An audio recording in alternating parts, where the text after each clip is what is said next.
Capítulo 10. La fuga. Al día siguiente, Nicolás, el herrero de Atlihuayán, vino como de costumbre en la tarde a hacer su visita a la madre de Manuela y la encontró preocupada y triste.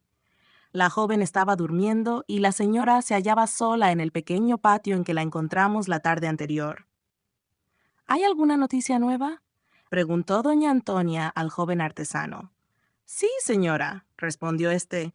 Parece que la caballería del gobierno llegará por fin mañana.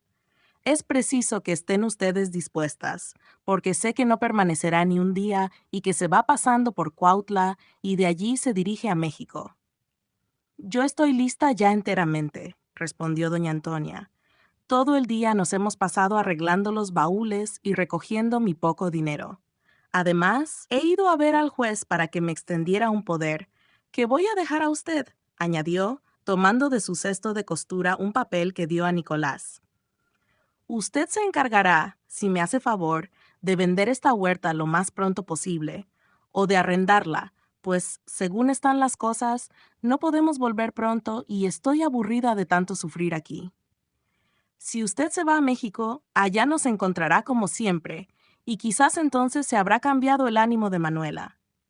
No lo creo, señora, se apresuró a responder Nicolás. Yo he acabado por conocer que es imposible que Manuelita me quiera. Le causa una repugnancia que no está en su mano dominar. Así es que me parece inútil pensar ya en eso. ¿Cómo ha de ser?, añadió, suspirando. Uno no puede disponer de su corazón. Dicen que el trato engendra el cariño. Ya ve usted que esto no es cierto, porque si del trato dependiera, yo me he esmerado en ser agradable a la niña, pero mis esfuerzos siempre han encontrado por recompensa su frialdad, su alejamiento, casi su odio, porque yo temo hasta que me aborrezca. No, Nicolás, eso no, aborrecerlo a usted. ¿Por qué? ¿No ha sido usted nuestro protector desde que murió mi marido? ¿No nos ha colmado usted de favores y de servicios que jamás se olvidan? ¿Por qué tan noble conducta había de producir el aborrecimiento en Manuela? No, lo que sucede es que esta muchacha es tonta, es caprichosa. Yo no sé a quién ha sacado, pero su carácter me parece extraño, particularmente desde hace algunos meses. No quiere hablar con nadie, cuando antes era tan parlanchina y tan alegre. No quiere rezar, cuando antes era tan piadosa. No quiere coser, cuando antes se pasaba los días discurriendo la manera de arreglar sus vestidos o de hacerse nuevos. No quiere nada. Hace tiempo que noto en ella no sé qué cosa tan extraña que me da en qué pensar. Unos días está triste, pensativa, con ganas de llorar, tan pálida que parece enferma, tan perezosa que tengo que reñirla. Otros se despierta muy viva, pero colérica. Por nada se enoja, regaña, me contradice. Nada encuentra bueno en la casa, nuestra pobre comida le fastidia, el encierro en que estamos le aburre. Quisiera que saliéramos a pasear, que montáramos a caballo, que fuéramos a visitar las haciendas. Parece que no tiene miedo a los ladrones que nos rodean por todas partes. Y viendo que yo me opongo a estas locuras, vuelve a caer en su abatimiento y se echa a dormir. Hoy mismo ha pasado una cosa rara. Luego que le anuncié que era necesario disponer los baúles para irnos a México, tan pronto como vio que esto era de veras, que volví trayendo mi dinerito y que comencé a arreglar todas mis cosas, primero se puso alegre y me abrazó, diciéndome que era una dicha, que por fin iba a conocer México, que había sido su sueño, que allí iba a estar alegre, pues que su tristeza tenía por causa la situación horrorosa que guardamos hace tantos meses. Como es natural, yo me había figurado lo mismo, y por eso no había hecho tanto reparo en el cambio de su carácter, pues era de suponerse que una muchacha como ella, que está en la edad de divertirse, de pasear, debía estar fastidiada de nuestro encierro. Así que también yo me puse alegre al verla contenta, pensando en el viaje. Pero luego ha vuelto a su tristeza, y al sentarnos a comer, observé que ya estaba de mal humor, que casi no quería probar bocado y que aún sentía deseos de llorar. Luego, no he podido distraerla, y después de componer su ropa en un baúl, al ir a verla, la encontré dormida en su cama. ¿Ha visto usted cosa igual? Pues si fuera porque nos vamos de Yautepec, ¿por qué ha estado triste viviendo aquí? Señora, preguntó Nicolás, que había escuchado atento y reflexivo, ¿no tendrá aquí algún amor? ¿No dejará aquí alguna persona a quien haya querido o a quien quiera todavía, sin que se lo haya dicho a usted? Eso me he preguntado algunas veces, pero no creo que haya nada de lo que usted dice. ¿Qué amor pudiera haber tenido que yo no hubiese siquiera sospechado? Es verdad que algunos dependientes gachupines de la tienda de la bóveda habían dado en decirle flores, en enviarle papelitos y recados, pero eso fue mucho antes de que fuéramos a vivir a Cuernavaca. Después de que regresamos, aquellos muchachos ya no estaban aquí, se habían ido a México. Manuela no ha vuelto a acordarse de ellos ni a nombrarlos siquiera. Algunos muchachos del pueblo suelen pasar por aquí y la ven con algún interés, pero ella les muestra mucho desprecio y cierra la ventana tan luego como los ha visto acercarse. No han vuelto ya. Manuela encuentra fastidiosos a los pocos que conoce. En fin, yo estoy segura de que no quiere a ninguno en el pueblo, y por eso, al principio de este año, cuando comenzó usted a visitarnos, creí que inclinándose a usted y que arreglaríamos fácilmente lo que teníamos pensado. Pues ya ve usted, señora, contestó Nicolás amargamente, que no era cierto, y que Manuelita me ha considerado más fastidioso que a los muchachos de Yautepec.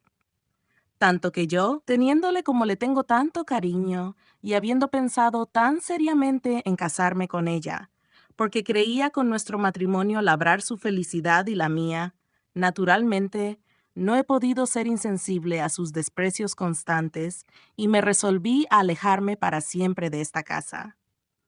Pero la consideración de que usted me tiene un afecto, de que estoy seguro, las órdenes de mi madre de que yo vele por ustedes, hoy que tanto se necesita del apoyo de un hombre en estos pueblos, me han hecho seguir importunando a ustedes con mi presencia, que de otro modo les habría evitado. ¿Importunándome a mí?, preguntó, conmovida y llorando, doña Antonia. No, a usted no, señora. Bien veo que usted me profesa amistad, que desearía usted mi bien y mi dicha, que si por usted fuera, yo sería el esposo de su hija. Yo no soy ingrato, señora, y crea usted que mientras viva, yo me portaré con usted como un hijo reconocido y cariñoso, sin interés de nada, y siempre que no sirva yo de obstáculo a la felicidad de Manuelita. Pero lo decía yo por esta niña. Afortunadamente para ella, ya ustedes se van de aquí, de modo que no tendrá la mortificación de verme, y yo tendré la satisfacción de ser útil a usted desde lejos. Haré todo lo que usted me encarga y le escribiré con frecuencia, dándole razón de la huerta y del estado que guarda este rumbo. Mañana, cuando venga la tropa del gobierno, yo también vendré a ver qué se les ofrece a ustedes y aún las acompañaré cuando se vayan, hasta Morelos o hasta más allá si es necesario. Ah, Nicolás, qué bueno es usted y qué noble, dijo la señora con ternura. Acepto todo lo que usted me ofrece, y a mi vez le aseguro que tendrá siempre una segunda madre. Cualquiera que sea la suerte que Dios nos reserve a mí y a mi hija, crea usted que siempre recordaré su generosidad para con nosotras, y que nunca olvidaré que es usted el más noble y honrado joven que he conocido. Lo espero a usted mañana, y si usted quiere acompañarnos, como me lo promete, yo tendré mucho gusto de contar con su compañía, que tanto necesito. Pero tengo miedo de que le suceda a usted algo a su regreso. No tema usted nada, señora, dijo Nicolás, levantándose. Llevaré a algunos de mis compañeros del taller, bien montados y armados, y no correremos ningún peligro. Bueno, dijo doña Antonia, apretando la mano del herrero con las dos suyas, cariñosamente, como lo haría una madre tierna con el hijo de su corazón. Luego, al sentir que se alejaba, exclamó llorando: «¡Oh! ¡Qué desgraciada soy en no tener a este hombre por yerno!». Manuelita se despertó cuando ya estaba anocheciendo, y a la luz de la bujía doña Antonia observó que tenía los ojos desencarnados. «¿Estás mala, hija?», le preguntó afectuosamente. «Me duele mucho la cabeza, mamá», contestó la joven. Es que estás amodorrada y además has comido tan poco. No, me siento un poco mal. ¿Tendrás calentura? Dijo la madre inquieta. No, replicó Manuelita tranquilizándola. No es nada. Me levanté esta mañana muy temprano y en efecto he comido poco. Voy a tomar algo y volveré a acostarme, porque lo que siento es sueño, pero tengo apetito y esa es buena señal. Ya sabe usted que siempre que madrugo me pasa esto. Además, es preciso dormir, ahora que se puede, porque quién sabe si en el viaje podamos hacerlo con comodidad y en compañía de soldados, añadió sonriendo maliciosamente. La pobre madre, ya muy tranquila, dispuso la cena, que Manuela tomó con alegría y apetito, después de lo cual rezaron las dos sus devociones, y tras de una larga conversación sobre sus arreglos de viaje y sus nuevas esperanzas, la señora se retiró a su cuarto, contiguo al de Manuela y apenas dividido de éste por un tabique. A la sazón caía un aguacero terrible, uno de esos aguaceros de las tierras calientes, mezclados de relámpagos y truenos, en que parece abrir el cielo todas sus cataratas e inundar con ellas el mundo. La lluvia producía un ruido espantoso en el tejado, y los árboles de la huerta, azotados por aquel torrente, parecían desgajarse. En la calle el agua corría impetuosamente, formando un río, y en el patio se había producido una inundación con el crecimiento de los apantles y con el chorro de los tejados. Doña Antonia, después de recomendar a Manuelita que se abrigara mucho y que rezara, se durmió arrullada por el ruido monótono del aguacero. Inútil es decir que la joven no cerró los ojos. Aquella era la noche de la fuga concertada con el Zarco. Él debía venir infaliblemente, y ella tenía que esperarlo ya lista con su ropa y el saco que contenía el tesoro, que era preciso ir a sacar al pie de la Adelfa. Esta tempestad repentina contrariaba mucho a Manuela. Si no cesaba antes de medianoche, iba a ser un viaje molestísimo, y aun cesando a esa hora, iba a encontrar la huerta convertida en charco y a bañarse completamente debajo de los árboles. Sin embargo, ¿qué no es capaz de soportar una mujer enamorada con tal de realizar sus propósitos? Cuando ella conoció que era próximamente la hora señalada, se levantó de puntillas, con los pies desnudos, bien cubierta la cabeza y espaldas con un abrigo de lana, y así, alzando su enagua de muselina hasta la rodilla, abrió la puerta de su cuarto, quedito, y se lanzó al patio, alumbrándose con su linterna sorda que cubría cuidadosamente. Era la última vez que salía de la casa materna. Apenas concedió un pensamiento a la pobre anciana que dormía descuidada y confiando en el amor de su hija querida. Por lo demás, Manuela, atenta solo a realizar su fuga, no procuraba otra cosa que apresurarse, y si su corazón latía con violencia, era por el temor de ser sentida y de malograr su empresa. Dichosamente para ella, el aguacero seguía en toda su fuerza, y nadie podría sospechar que ella saliese de su cuarto con aquel temporal. Así es que atravesó rápidamente el patio, se internó entre la arboleda, pasó el apantle que rodeaba el soto de la Adelfa, y allí, escarbando deprisa, sin preocuparse de la lluvia, que la había empapado completamente, y solo cuidando de que la linterna no se apagase, extrajo el saco del tesoro, lo envolvió en su rebozo y se dirigió a la cerca, trepando por las raíces del amate hasta el lugar en que solía esperar al Zarco. Apenas acababa de llegar, cuando oyó el leve silbido con que su amante se anunciaba, y a la luz de un relámpago pudo distinguirlo, envuelto en su negra capa de hule y arrimándose al cercado.